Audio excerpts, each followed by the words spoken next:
Simple, दो ही तरह की नौकरी है, इससे ज्यादा कोई तीसरी नौकरी नहीं आई है। अब वो कहता है नहीं जी मेरे को नौकरी नहीं करनी, तो उसमें क्या ऑप्शन है? भाई तेरे पास जमीन है, खेती कर ले। आज से 50 साल पहले की बात कर रहा हूं अभी। नहीं है तो भाई दुकान खोल ले कोई, ठीक है, या सेल्फ एम्प्लॉयड बन जाए, डॉक्टर इंजीनियर वगैरह बन जाए। ये खुद की डिग्री ले ले और उस डिग्री का इस्तेमाल करके, नॉलेज का इस्तेमाल करके पैसे कमाओ, या कोई बिजनेस स्टार्ट कर ले, बड़ा छोटा छोटा करके बड़ा कर लो बिजनेस को। यही ऑप्शन थे। हाँ जी। अब ये जो ऑप्शन थे, अगर मैं बोलूं आज दुनिया में क्या यही ऑप्शन है? नहीं ना, इसके अलावा बहुत सारे ऑप्शन आगे पैसा कमाने के आगे ना। वो कैसे आया? 1983 में एक रेवोल्यूशन घटता है, एक बदलाव फिर से दुनिया में आना शुरू होता है, ठीक है। 1983 से लेकर के अगर मैं उसको बोलूं तो क्या था ये? इंटरनेट। जब ये 1983 में आया, सुनने में आया तो लोगों का यार ऐसा कभी हो सकता है, तो ये बड़ा ही चैलेंजेबल था इसको मानना और ना मानना। तो बहुत लोगों ने बोला क्या पता हो जाए, और वो लोग बिल्कुल नहीं हो सकता, कुछ लोग बिल्कुल ऐसा इधर जाऊं या इधर जाऊं, ठीक है। अब ये एक ऐसी पावरफुल चीज बनी 1995 में हिंदुस्तान के अंदर और पूरे वर्ल्ड में इसकी अवेयरनेस फैलनी शुरू होगी। कितने साल लगे सर? 12 साल। 12 साल स्ट्रगल पीरियड रहा। 1995 में बड़े सारे स्टार्टअप आने शुरू हो गए इंटरनेट के अंदर, और ऐसे ऐसे स्टार्टअप आने लग गए कि आज अगर मैं बोलूं अपनी जिंदगी के अंदर, हम लोग सिटी के अंदर रहते हैं, आप लोग भी सिटी के अंदर रहते हो, तो इंटरनेट की वजह से आज हमारी जिंदगी बहुत बदल चुकी है। बदल चुकी कि नहीं? Yes sir.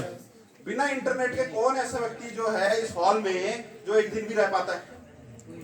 कोई नहीं है सर। कोई नहीं। यानी कि आप ऐसे कर रहे हैं, वेरी गुड। क्या काम करते हैं आप? शेफ है आप, वेरी गुड, बहुत बढ़िया। कहां पे है?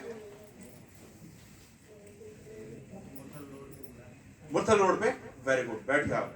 हमारे बीच में एक ऐसे व्यक्ति हैं जो बिना इंटरनेट के रहते हैं। तालियां बजाओ।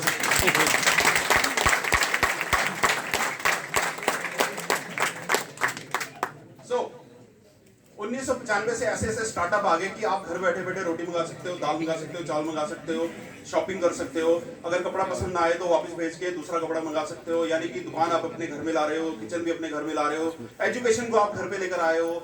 अगर एक बच्चा इंटेलिजेंट है तो उसको कुछ करने की जरूरत नहीं है, वो इंटरनेट से पढ़ के ही वो इंटेलिजेंट और ज्यादा हो जाता है। अब सोचो जो बेरोजगार लोग थे, थोड़ी अपनी मेंटालिटी को जिन्होंने चेंज किया कि भाई मेरे को नौकरी नहीं चाहिए, तो ऐसे लोगों ने अपना रास्ता खुद ढूंढ लिया इंटरनेट पे, और आज इतने सारे प्लेटफॉर्म बन गए, यूट्यूब हो गया, इंस्टा हो गया, फेसबुक हो गया, बहुत सारे ऐसे चैनल्स हो गए जहां से बच्चे आज 10-10 लाख, 15-15, 20-20 लाख रुपए की अर्निंग इंटरनेट से करते हैं।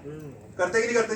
Yes sir. आज एक बंदा जो एजुकेट होकर के 10 लाख रुपए महीना नहीं कमा पा रहा, एक बच्चा जिसके अंदर टैलेंट है 10वीं पास, 8वीं पास, वो 40 लाख रुपए महीना कमा रहा है। मानते हैं इस बात को? Yes sir. यानी कि इंटरनेट के आने से पूरी दुनिया के अंदर बहुत बदलाव हुआ, हर सेक्टर में हुआ, कमाने के माध्यम में भी बहुत सारे बदलाव हो गए। ये इंटरनेट की पावर है। अब मैं अगर बोलूं कि आज इंटरनेट ना होता, अगर ये इंटरनेट ना होता तो हम लोग क्या कैसी जिंदगी जी रहे हो?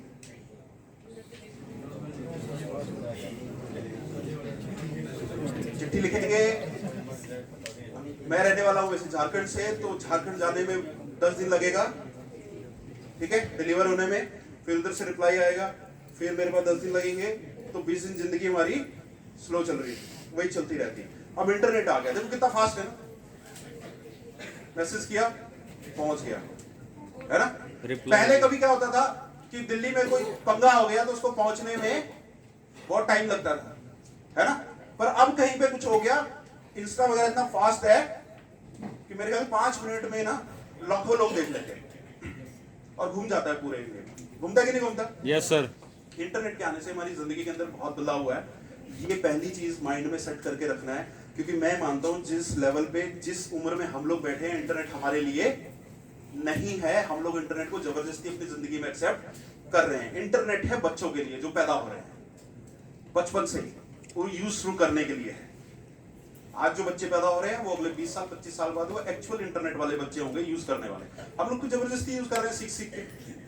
ठीक है ना, रेस में शामिल होने के लिए कोशिश कर रहे हैं आज के टाइम पे। तो इंटरनेट का टाइम अभी असली वाला आना है, अभी आया नहीं है इसके अंदर, ठीक है नहीं।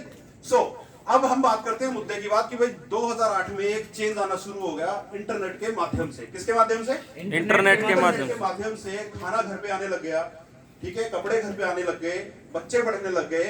पर इंटरनेट के माध्यम से दुनिया के दो ऐसे सेक्टर हैं जो पावरफुल सेक्टर हैं, उसके अंदर बदलाव आना शुरू हो गया 2008 से। और वो क्या था? फाइनेंस और एसेट इंडस्ट्री। फाइनेंस वो जो जिंदगी भर हम कमाते हैं, रोकड़ा। क्या कमाते हैं? रोकड़ा कमाते हैं हम लोग, और रोकड़ा कमा के बचाते हैं और क्या करते हैं उससे? कोई एसेट खरीदते हैं। यही करते हैं ना, घर खरीदते हैं हम लोग, सोना खरीदते हैं, चांदी खरीदते हैं, यही सब करते हैं। Yes sir. बचाए हुए पैसे से। Yes sir. ये दो ऐसे सेक्टर हैं जो जिस पर पूरी दुनिया चलती है, स्ट्रक्चर चलता है सारा का सारा, और ये चेंज होना शुरू हो गया। अगर मैं बोलूं एसेट, जिस पे हम पैसा लगाते हैं, जो हमने बात करी पहले, तो जमीन पे पैसा लगाते हैं। Yes sir. जिस पर बहुत ज्यादा पैसा होता है वो भी इन्वेस्ट कर देता है, जिस पर कम होता है सपना होता है कि घर ले लूं मैं। यस और नो? Yes sir. ठीक है, शेयर मार्केट पे लगाता है। और सबसे बड़ा जो एसेट है वो गोल्ड। सीखने सूखने की जरूरत नहीं है, खरीद के रख लो। अब ये जो गोल्ड है इसको हमने समझना है।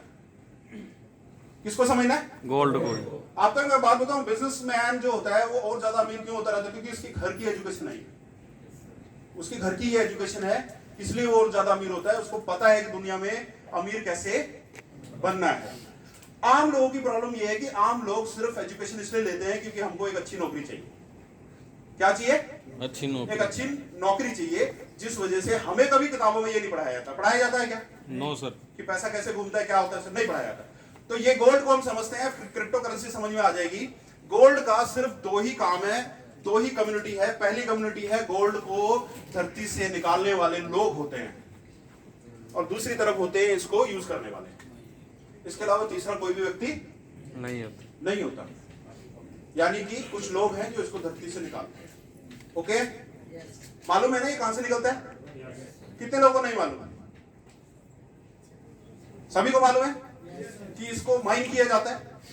माइन करने के बाद ये मार्केट में आता है, और हम लोग क्या हैं? इसके consuming community sir. Consuming community, user. और हम ही लोग इसका हमेशा डिमांड बनाते हैं और डिमांड खत्म करते हैं। डिमांड कैसे बनाते हैं? जब खरीदने जाते हैं तो डिमांड बनता है, बेचने जाते हैं तो डिमांड इसका खत्म होता है। हम ही लोग इसके बायर है, हम ही लोग सेलर है, हम ही लोग रेट बढ़ाने वाले हैं, हम ही लोग रेट गिराने वाले हैं। क्लियर हो रहा है सभी को? Yes sir. ये इसका मेथड है काम करने का। इसके बीच में कोई भी सेंट्रलाइज सिस्टम नहीं है जो इसको कंट्रोल करता है। वो कहता है भाई ये मेरा है, कोई नहीं कहता। जैसे कि आज अगर पूरी दुनिया की G20 की मीटिंग हो और उसमें डिसाइड करें कि चलो जी पूरी दुनिया में काम करते हैं, गोल्ड बंद कर देते हैं, कोई मानेगा? No sir. 850 करोड़ की बात है पूरी दुनिया की। वो कहेगी भाई हमें कोई मतलब नहीं है, मैं तो अंगूठी पहन के जाऊंगा, कड़ा पहन के जाऊंगा, मैं तो गोल्ड खरीदूंगा। बात सही है गलत है? Yes sir. इसका मतलब ये एक ऐसी चीज है जिसपे किसी का भी कंट्रोल नहीं है। और ये गोल्ड का सबसे बेसिक जो फार्मूला है गोल्ड का, वो है लिमिटेड सप्लाई और हाई डिमांड का। और सबसे बड़ा जो प्रोग्राम है वो है डिसेंट्रलाइज कम्युनिटी है। कम्युनिटी कौन सी है? डिसेंट्रलाइज। शेयर मार्केट के अंदर अगर एक रिलायंस पावर है, टाटा पावर है, टाटा पावर के पास अगर 10,000 करोड़ की इन्वेस्टमेंट है लोगों की सारी की सारी, तो वो जो शेयर है वो एक सेंट्रलाइज कंपनी है। अगर उस कंपनी में कोई स्कैम होता है किसी तरीके का, उसका एम्प्लॉय कर जाए, तो रेट फटाफट नीचे, जैसे भी अडानी ग्रुप का देखा होगा, सुना होगा आपने। यस बहुत स्ट्रॉन्ग था, रेट भी बहुत अच्छा था, रख दो। पर क्या हुआ? गड़बड़ हुआ, नेगेटिव न्यूज आई और धड़ धड़ धड़ करके वो नीचे आ गई। तो कहने का मतलब क्या है? सत्य में भी एक बार ऐसा हुआ था, हुआ था कि नहीं हुआ था? ठीक है। सेंट्रलाइज में क्या होता है? ये जो डिसेंट्रलाइज कम्युनिटी नहीं होती, वहां सेंट्रलाइज सारी कम्युनिटी भी सेंट्रलाइज होती है, कंट्रोल्ड होती है, क्योंकि वहां सारा सिस्टम ही सारा का सारा सेंट्रलाइज होता है। ठीक है ना? तो यहां पे गोल्ड इसलिए पावरफुल है क्योंकि यहां पे इसके साथ लिमिटेड सप्लाई, हाई डिमांड और डिसेंट्रलाइज कम्युनिटी का एक फॉर्मूला है जो एसेट को एसेट बनाता है और नंबर 1 बनाता है। अब मैं दूसरी तरफ आता हूं, आपकी तरफ वाले में एक सवाल में आता हूं। तांबे का कोई इस्तेमाल नहीं है, कितने लोग मानते हैं इस बात को? No sir. हंसते हुए चेहरे के साथ मैं डाटा मैच नहीं कर पा रहा हूं सर। हाँ जी, होता है इस्तेमाल। Data mismatch sir. मैंने ये सवाल उल्टा पूछा है इसलिए कि मैं देखना चाहता था कितने लोग प्रेजेंट हैं, कितने लोग का दिमाग अभी चल रहा है। मैंने ये पूछा कि तांबे का इस्तेमाल नहीं होता है। हाँ, होता है सर। सोने से ज्यादा होता है। यस होता ही सर। नहीं होता? Yes sir. जितने भी पंखे बनते हैं उसमें तांबा इस्तेमाल होता है।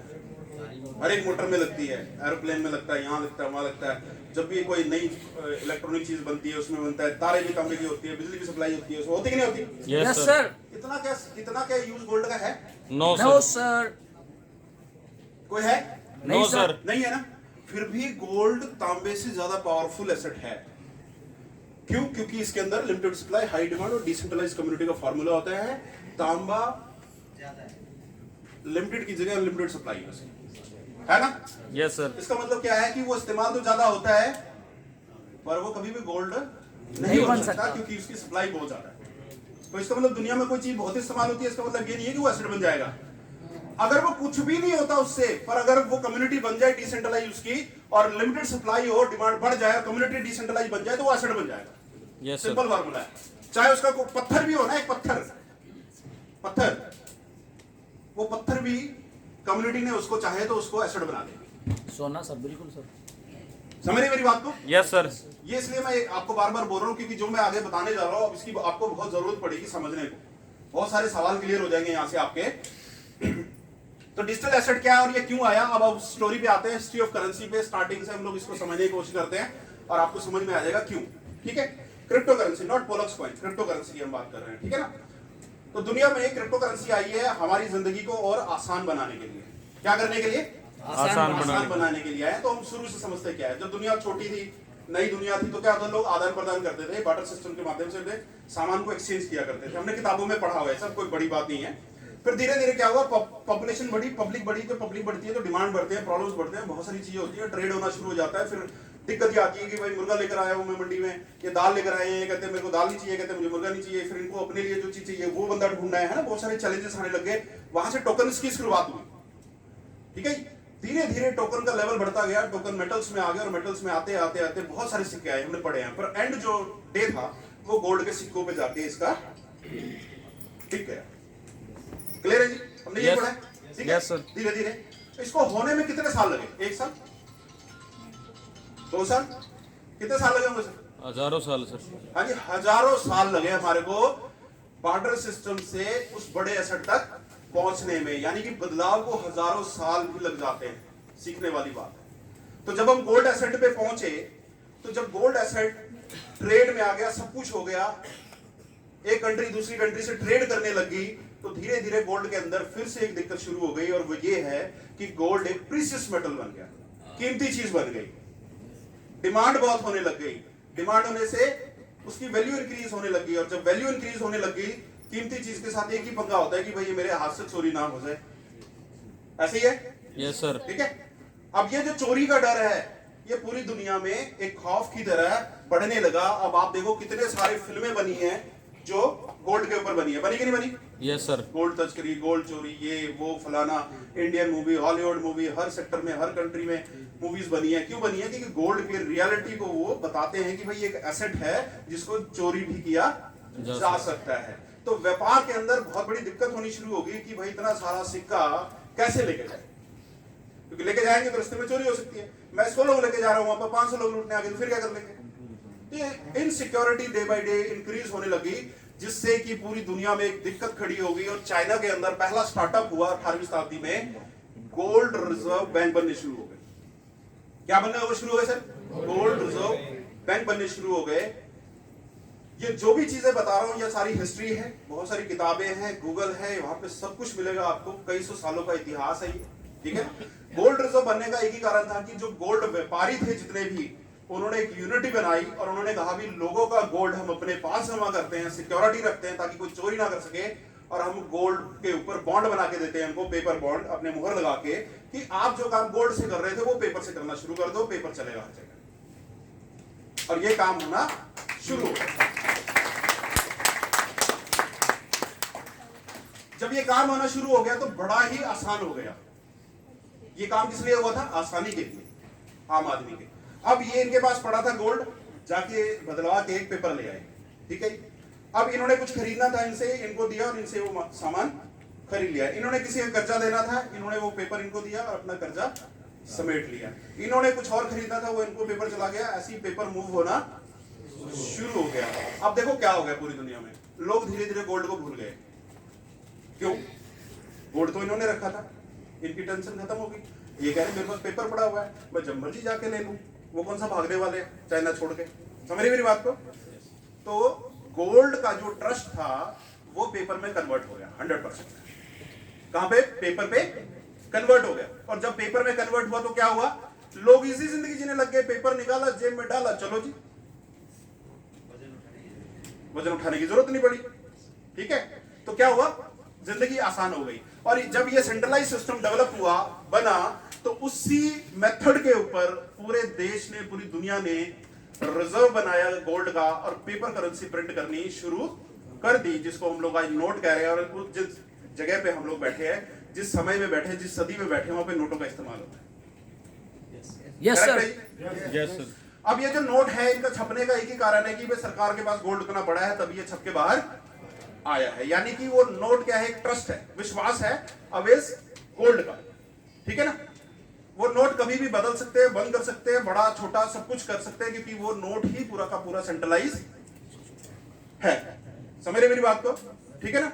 अब जब हम नोटों के टाइम पे हैं, अब धीरे धीरे नोट इंडस्ट्री, नोट दुनिया के अंदर भी बहुत बड़ा एक प्रॉब्लम खड़ा हो गया, जिसको हम लोग क्या बोलते हैं? एक डुप्लीकेट भाई एक नोट का मार्केट में घूमने लग गया। हाँ जी, जैसे कि मैं 50,000 रुपए मैंने इनसे लेना है या इनको देना है, मैंने 500 के 100 नोट दे दिए, तो वो चेक करेंगे कि भाई कोई नकली तो ना। अगर एक निकल गया 500 का नुकसान, 10 निकल गया तो 5,000 का नुकसान। बात सही कह रहा हूं, गलत कह रहा हूं? Right sir. और गलती से इन्होंने नहीं गिना और 20 नोट निकल गए, तो भाई 10,000 का नुकसान अपने आप भुगतो। मेरे को फोन करेंगे, मैं यार साहब ने गिन लेता तो बढ़िया रहता। लेन देन में तो ऐसे ही होता है ना। Yes sir. अब ये जो प्रॉब्लम है सिर्फ इंडिया में नहीं है, पूरी दुनिया में। डॉलर भी नकली है, पाउंड भी नकली है, हर रुपया भी नकली है, सब कुछ नकली है। अब समझने वाली बात यह है कि भाई इसका कोई सोल्यूशन तो दुनिया में है नहीं। सोल्यूशन होता तो निकल जाता है, इसका सिंपल सी बात है।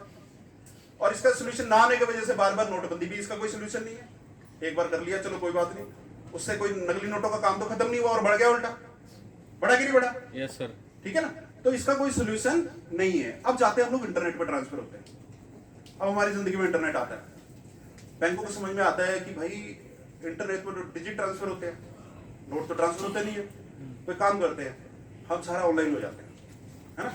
तो 15-20 साल पहले जब हम बैंक जाते थे, देख इतनी बड़ी अलमारियां, देख फाइलें, मिट्टी लगी है, झाड़ मिल रहा, टाइम ही नहीं उनके पास, ऐसे ही होता था।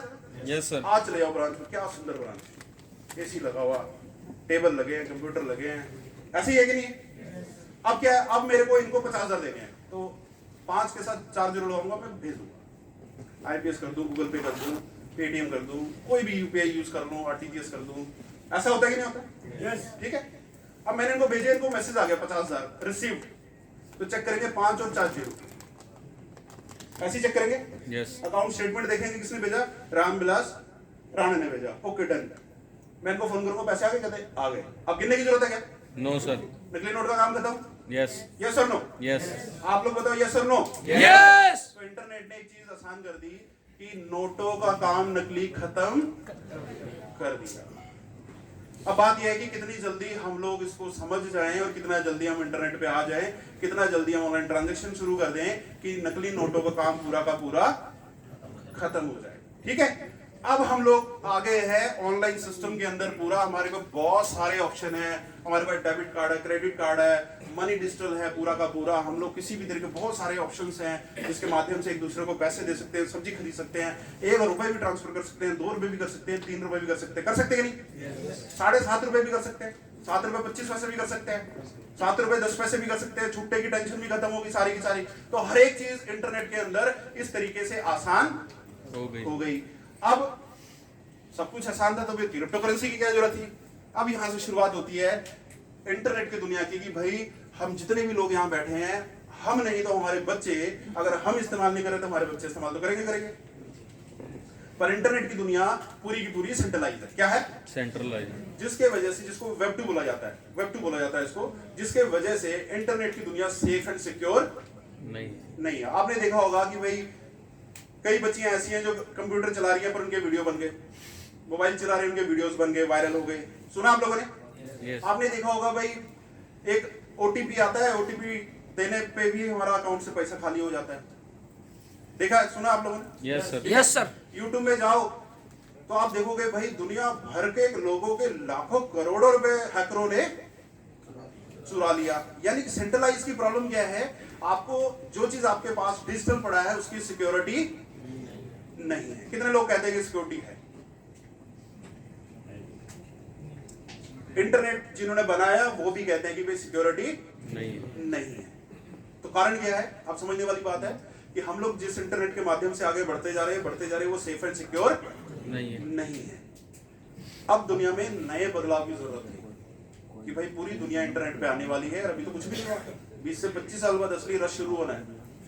अभी तो कुछ भी नहीं हुआ, अब क्या होगा? तो यहाँ 1991 में एक रिसर्च हुआ था कि इंटरनेट के ऊपर, जहां पे एक ब्लॉकचेन के ऊपर रिसर्च हुआ था, और वो ब्लॉकचेन 2008 में पहली बार इंट्रोड्यूस हुआ। एक ही कारण था कि ग्लोबल करेंसी डिसेंट्रलाइज हो, गोल्ड की तरह, और नॉन हैकेबल हो, इसको कोई चोरी ना कर सके, जिसको वेब 3 का नाम दिया गया कि वेब 3 के अंदर ये डेवलपमेंट आने वाले समय में होगी। उसको क्रिप्टो करेंसी का नाम दिया गया। क्या दिया गया? क्रिप्टो करेंसी का नाम दिया गया। और आने वाला समय इतना पावरफुल होता गया 2008 से लेकर के आज कितने साल हो गए सर? 15 साल में पूरी दुनिया के अंदर क्रिप्टो करेंसी ने इतना बड़ा रूप आज हासिल कर लिया है कि पूरी दुनिया आज क्रिप्टो करेंसी को एक्सेप्ट करने के लिए तैयार बैठी है। जरूरत है समझने की क्या चीज है। यानी कि पिछले 15 सालों में क्रिप्टो करेंसी को कभी भी ब्लॉकचेन से कोई हैकिंग के द्वारा हैक नहीं कर पाया कहीं पे भी, और आज इसका लोहा पूरी दुनिया मान रही है। जिसको मैं आज हैकिंग, मैंने आपको बोला ये एक बहुत बड़ी प्रॉब्लम वेब 2 की है, इंटरनेट की है, जिसको ब्लॉकचेन ने खत्म किया। और पहला जो नाम आता है बिटकॉइन, जिसने ये कारनामा करके दिखाया। और इसके अंदर इतनी बड़ी घटनाएं घटी कि लोग आज इसको मानने को तैयार हो रहे हैं। बिटकॉइन शुरू हुआ था 2008 में, और 2008 में जब शुरू हुआ था 2009 में इसकी 10 में इसकी पहली वैल्यूएशन हुई थी $0.003, लगभग 4 से 5 पैसे का इसका प्राइस था। 1 रुपए भी मान लूं मैं इसको, 1 रुपए से स्टार्टअप हुआ।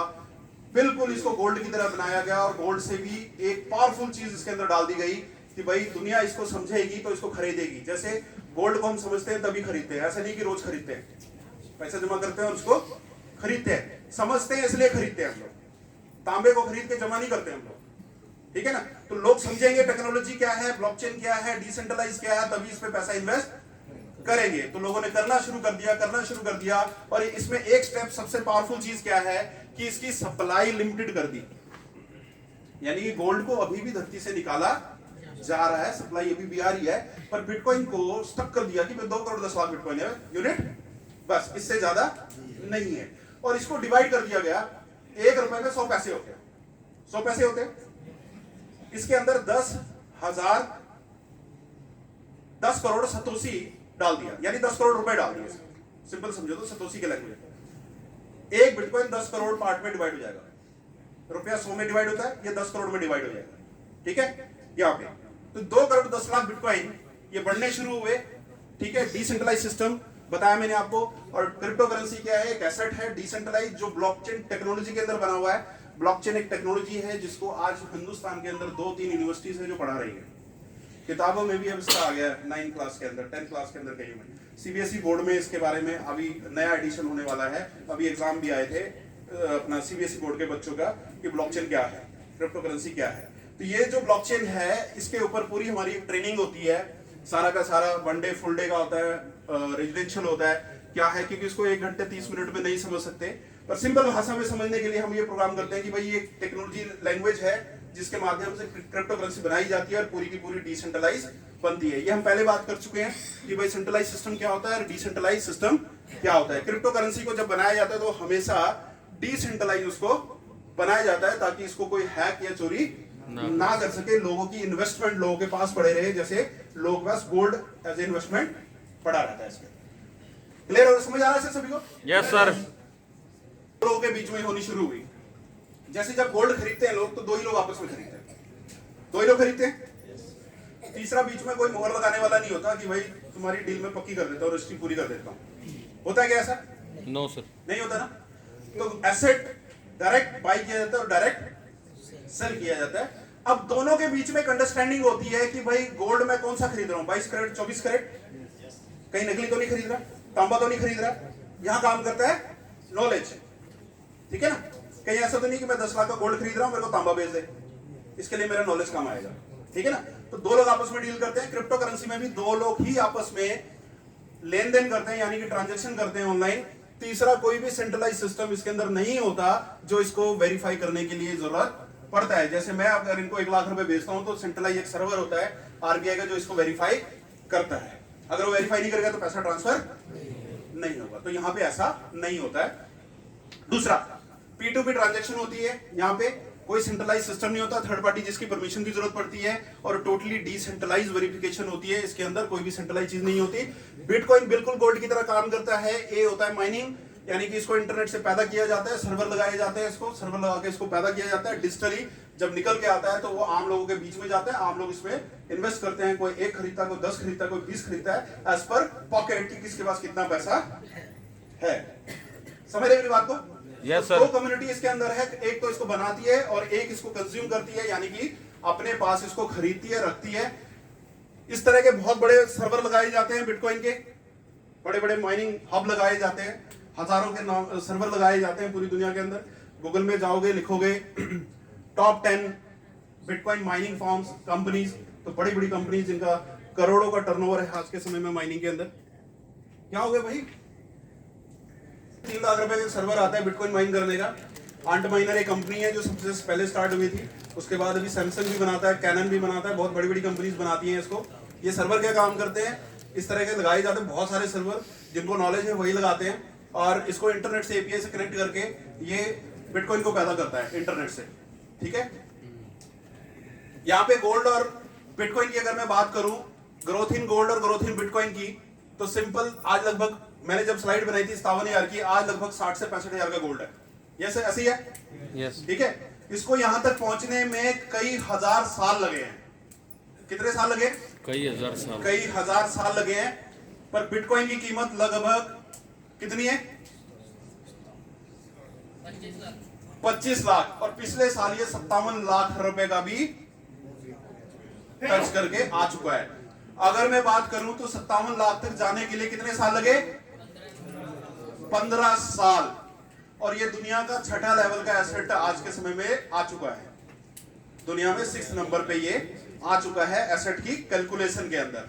तो कहने का मतलब क्या है कि बिटकॉइन ने वो ग्रोथ दी जो गोल्ड ने बहुत सालों तक दी, क्योंकि बिटकॉइन के अंदर लिमिटेड सप्लाई, हाई डिमांड और डिसेंट्रलाइज कम्युनिटी का फॉर्मूला फिट बैठता है, काम करता है, जिस वजह से आज बिटकॉइन इस लेवल तक पहुंचा है यहाँ पे, ठीक है। बिटकॉइन में एक दिक्कत थी। अब आते हैं यहाँ पे कि अगली कहानी पे, अगले सवाल पे, कि भाई बिटकॉइन इतना शानदार चीज था तो 20,000 क्रिप्टो करेंसीज क्यों आई? होता है कि नहीं होता? Yes sir. है ना। एक सवाल होता है कि भाई बिटकॉइन इतना शानदार चीज था तो और की क्या जरूरत थी? तो जब बेसिकली ये क्या है, टेक्नोलॉजी। सबके पास एक एटीएम कार्ड होगा, यस सर। है सभी के पास? Yes sir. या तो वो मास्टर कार्ड का होगा या वीजा कार्ड का होगा। वो हमारे जेब में इसलिए है क्योंकि उसकी एक ट्रांजैक्शन की एक स्पीड है। जब आप उसको ऑनलाइन स्वैप करते हो कहीं पे तो वो ट्रांजैक्शन करता है। तो जब ट्रांजैक्शन होती है तो उसको टीपीएस बोला जाता है, ट्रांजैक्शन पर सेकंड। 1 सेकंड के अंदर कितने ट्रांजैक्शन वो कर सकता है?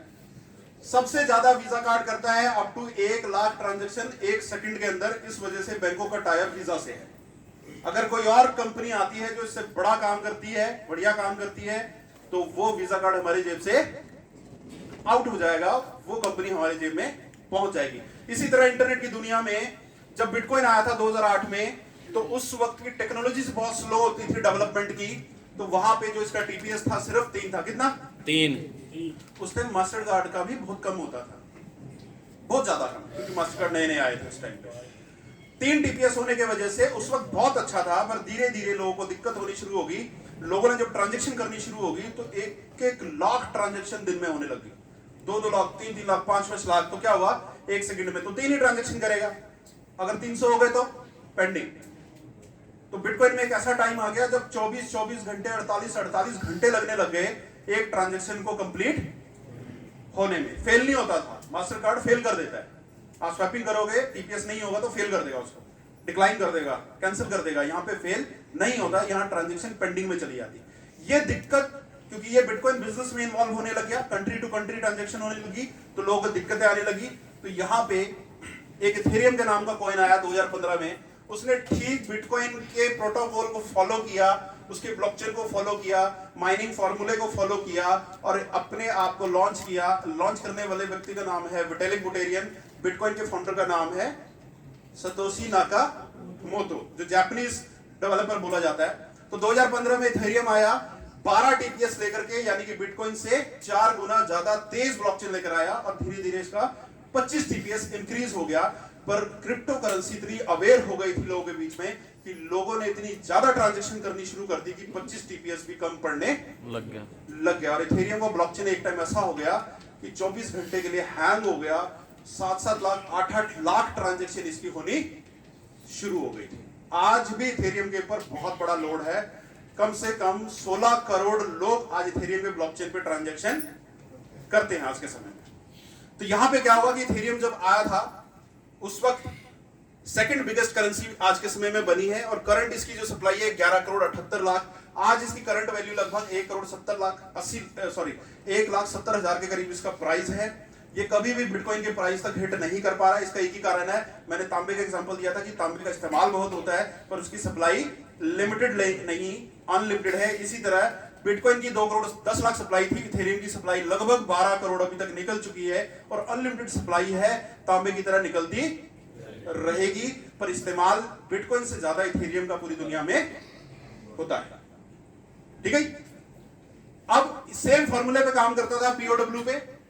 पहली बार स्मार्ट कॉन्ट्रैक्ट ब्लॉकचेन लेकर आया था, यानी कि इसके ब्लॉकचेन के ऊपर कोई चाहे तो कोई भी अपनी government association, hospital, education department अपने पूरे प्रोटोकॉल को वेब3 में कन्वर्ट कर सकता है, नॉन हैकेबल बना सकता है। यानी कि अगर इसके प्रोटोकॉल को फॉलो करके, इसके ब्लॉकचेन को फॉलो करके आप कोई अपना बिजनेस शुरू करने जा रहे हो, पूरी वेबसाइट उसके ऊपर बना दो तो कोई भी उस वेबसाइट को हैक नहीं कर सकता। अगर आरबीआई चाहे तो इसके प्रोटोकॉल को फॉलो करके अपना पूरा सिस्टम उसी ब्लॉकचेन पे बना ले तो कोई भी बैंकिंग सिस्टम से पैसा चुरा नहीं पाएगा। पर क्या होता है कि सेंट्रलाइज सिस्टम इतनी जल्दी से बदलता नहीं है।